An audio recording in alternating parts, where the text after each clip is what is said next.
Hey everyone, I'm Mateo, and today we are finally back on Anime Vanguards to finally summon one of the newest mythics in the game, Akaza. Now we have over 100,000 gems in order to do so, so I think we have a very good chance. But besides that, we're also going to evolve him and see how good of a character he actually is in game. The shiny version of Akaza is also insanely cool, so I hope we can get him in this opening. And if you do enjoy this video, make sure you give it a like and subscribe for more. Now let's get straight into today's summoning. Alright, so we are in game and we have 112,000 gems that we can spend, so we for sure are gonna get Akaza here at least. Now I've got all these gems by just AFK in the story mode. I also have a ton of these blue crystals as well, so we can definitely level up Akaza when we get him. Now I know I am very behind, but I'm gonna try to lock in and get these videos done on this game. And another thing we actually need is that new character. I forget what it's called. I think it's like Blossom or something.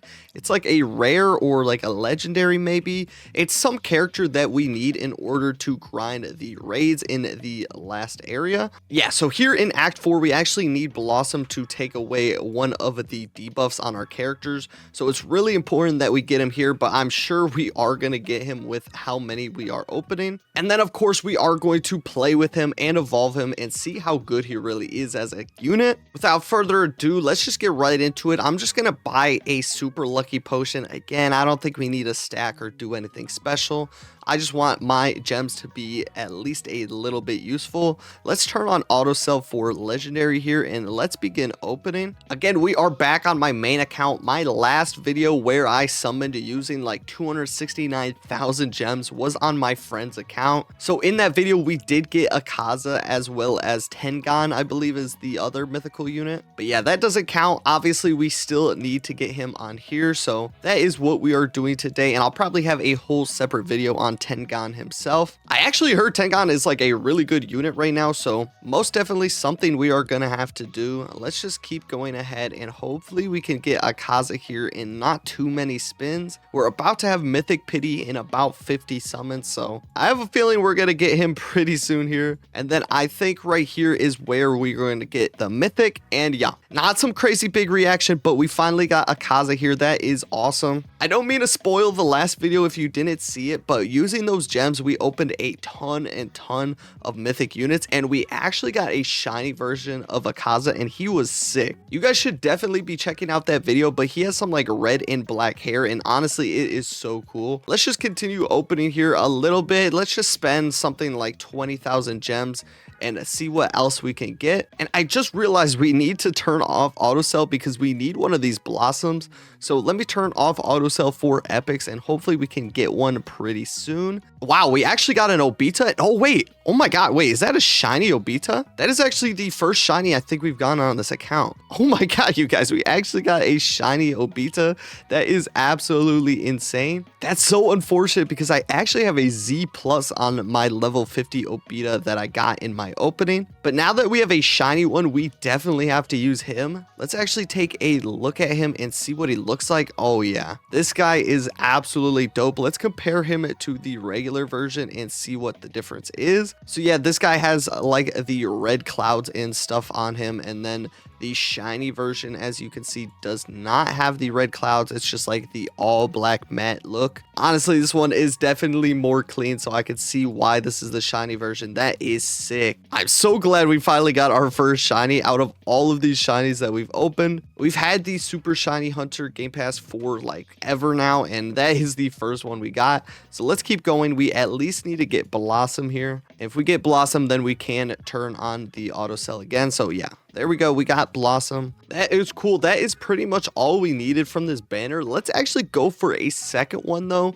just so we can at least ascend the Akaza that we have. And I'm not gonna lie guys, I am getting a little greedy. I do want a shiny version of the Akaza because he is so cool. I know the odds are super low and we probably won't get him, but we might as well do it while we have a lucky potion running. Another thing we haven't got yet in this game is a mythic trait, and we did just get Akaza right there. That's pretty crazy.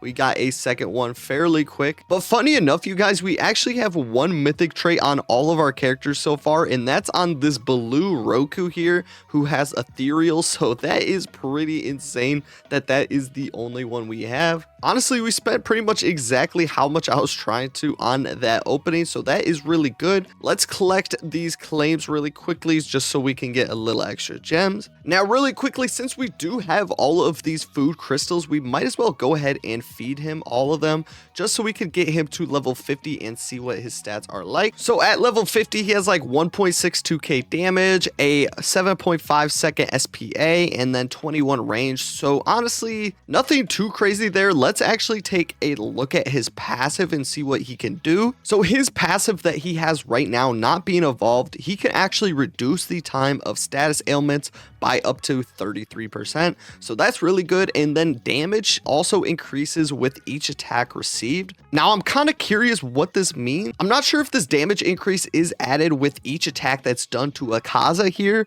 or each attack that the enemy gets from Akaza. I'm guessing I'll be able to tell pretty quickly once we actually get in game, but just from reading that does seem a little bit confusing to me, but maybe I am just slow. Now let's go ahead and check out what it takes to actually evolve the dude, because that is going to be the next step for this video. So off the rip, we're going to need one of these demon beads. I'm not sure where you get these. These might be some sort of like raid item or something. Honestly, not sure. I haven't done much of the new content yet in the game from the 0.5 update. And then besides that, he also takes a ton of these essences, which means that I do need to grind a bunch of these green essence stones because I just went ahead and converted all of mine into all of these other kinds. That's okay though, because we are about to grind anyway, so we can grind some of the legend stages to get more of these stones. Now off the rip, from evolving him, you could see he gets like about 50% more damage added, so that is very good.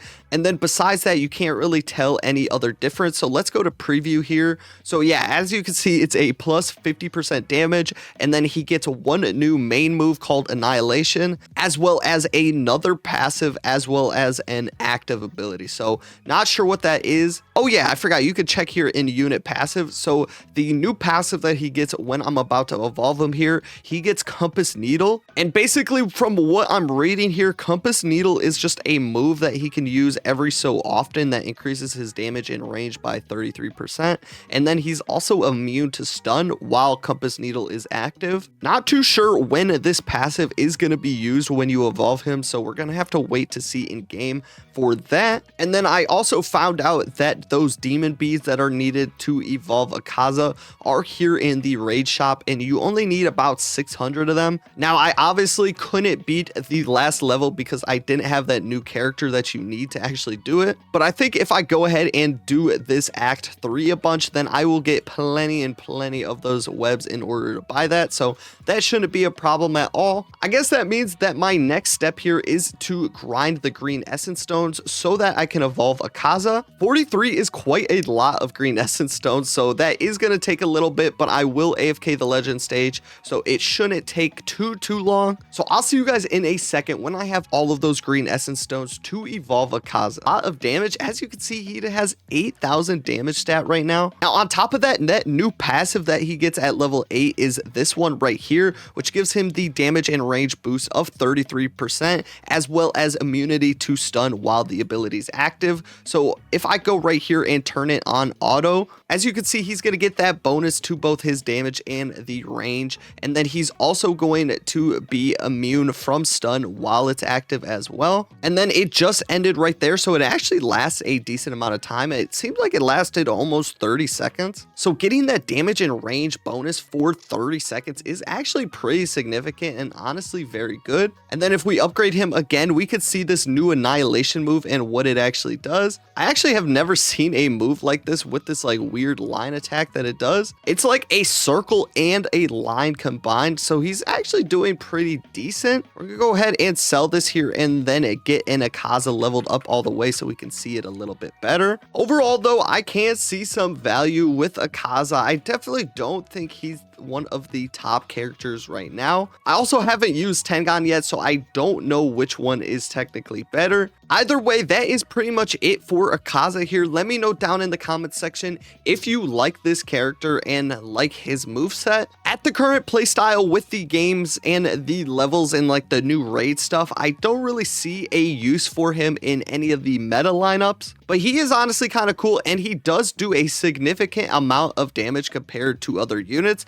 Even if I look at my lineup here, you could see that his damage is at 2500, and compare that to something like Vegeta Super, which is 2k, Sasuke, which is only at 1k damage, and then Sungjin Woo is almost at 2000. He is doing more damage than all of the other units on my current lineup, so I could see some use in the future, but currently with the units we have in the game, I just don't see the appeal personally. But either way, I appreciate you guys so much for watching this video. Remember to give it a like and subscribe for more like it, and I hope to see you guys in the next one. Peace out.